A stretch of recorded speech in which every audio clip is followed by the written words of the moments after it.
Hello again, YouTube. This is Jodas Welsh, or Dr. Jodas Welsh, also known as at 11 on Union on the City of Heroes. And this is the third video in the series of Posterity videos to show off the game before its closure on November 30th of 2012. The character we're going to be looking at now is my main tanker, known as the Prince Bishop. And yeah, any guesses as to who this character is essentially mimicked off? Yeah. I'm not a lot of my fellow City of Hero players are actually big Superman fans. They actually think that he's a bit of a douche, to be honest, or they just don't like the character or anything like that anyway. So, but yeah, I was always into Superman.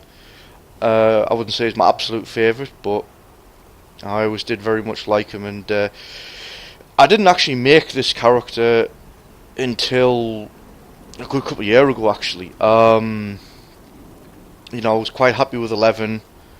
That was the character I was really wanting to make, and then once I really got into City of, then I started building other character concepts that were not so much Mortal Kombat, but just superhero based more than anything.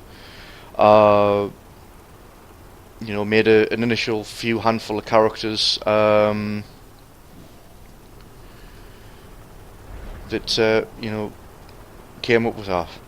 So glad that they brought an afterburner for Flight, because Flight was far too slow for its liking. They brought an afterburner not that long ago. The Flight animation, by the way, is just Flight poses that I've macroed in the bottom there.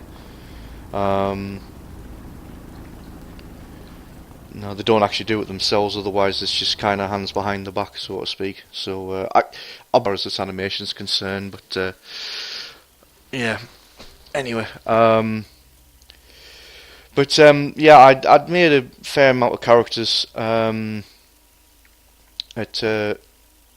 know, after, you know, going on to uni, essentially, after my initial break from the game. And I just decided one day, screw it, I want a superhero, you know, Superman-based character, and came up with the concept of the Prince Bishop. So the Prince Bishop is a lot of my characters are obviously Durham-based. The Dunelm group is, I mean, the name Dunelm is essentially like the old name for Durham City. The Prince Bishops were an actual major part of you know, the religious order. You know, there's a major Durham City has Durham Cathedral, it's a major part of the regions and the city's history in particular. The Prince Bishops essentially ruled the roost in Durham City, but they also were responsible for protecting the city as well. So that was the idea of it. The Prince Bishop, you know, the Prince Bishop name is associated heavily with Durham County and Durham City, and just wanted to make a character that essentially was seen as the protector of Durham, and that's how it came about. So got the blue and yellow motif for the Dunelm group, which is also the colours for Durham County in itself. And went from there. So yeah, he became my main tanker. I had a tanker character that was my main tanker previously, which we'll probably get to at some point. But this essentially became a main tanker by virtue of being a lot more mobile, as you'll probably see with you know, when we get to Dolomite, who was a stone-based tanker. This tank was a lot more mobile. But also just ended up being a hell of a lot more strong. I mean, you can notice here, essentially, I've essentially put this mission, which is the final mission on acquiring the cape. That's the Hero 1 Memorial. But this is on a difficulty setting of ×8. So this is the mob size you get if you actually have a full team of 8. In City of, you could have up to 8 people in a team. But you can also set the difficulty so that even if you're on your own, you can have it set up so that you get this amount. And also, they're at the highest level, which is level 54. Now I'm actually running technically on level 51 because the Incarnate system introduced the concept of level shifts and actually breaking past the traditional level cap of 50. So they're actually only 3 levels higher than us as well. But also with the Incarnate system I've got various abilities such as quote unquote Frost Breath, which a bit like the 11 video where you saw the massive fireball, which just wipes out mobs very easily. Obviously, you know, if I'm going to go out and do a Superman rip-off, I'll get something that mimics the Frost Breath, although the animation is it's got him out the hand, but it was good. I was hoping they were going to offer like custom animations for a lot of other stuff. They've got custom animations for some of the power sets, Super Strength here being one of them. But I was hoping I was able to, they were going to offer alternate animations so I could make the frost power of the Incarnate system come from breath rather than hand, but it all works. So I've got the laser beam eyes, which was an ancillary power as well, so yeah, but the core concept of the tankers, of course, is that they go into the mob and garner the attention of the enemies so that the rest of the team, depending on what their archetype is, can essentially wipe them out without any fear of getting wiped out themselves, because they're all concentrating on the tanker. This particular one, like I say, is actually, I should point out, the tankers, they actually have their defense power as the primary. On the scrappers, the brutes, and the stalkers, the defense power was actually the secondary, and the attack was the primary. But for the tankers, it's the other way around. The primary was just the was the defense type, and you had stuff like invulnerability was the archetype, like Superman 1. But you had offensive ones like Fire Aura, Electric Aura. Shield defense came in later. There we go, talking to the ghost of an old British hero, Hero 1. Yeah, there was invulnerability was a main one. Super reflexes came in not so long ago, which was traditionally just for the scrappers and the stalkers, but they were made available for tankers and brutes. Stone armor was a signature one for tankers and brutes, which essentially had you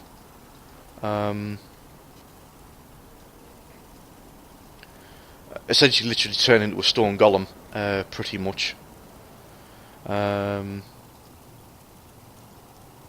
Ooh, could have got a darker story of all places.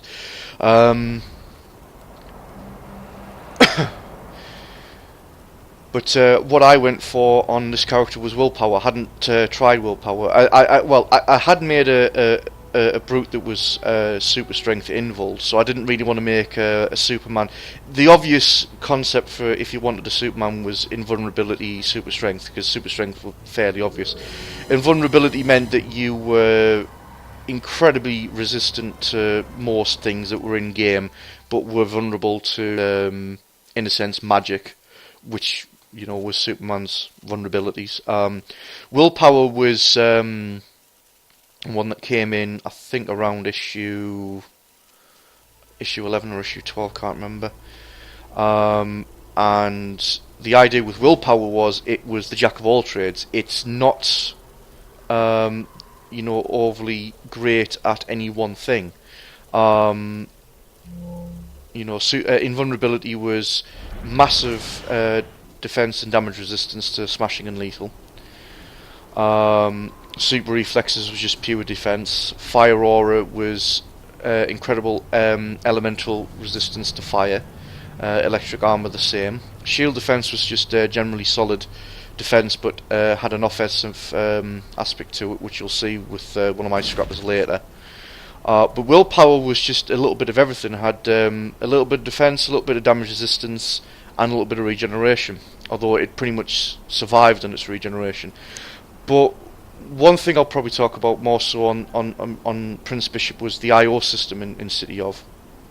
Um, in most MMOs, you know, gear is a heavy thing, but and you know you do high end raids for this, that, and the other and whatnot. But in City, putting up to 6 slots in a particular power, and you just had basic, slightly better accuracy or damage, energy, endurance, cost reduction, and whatnot.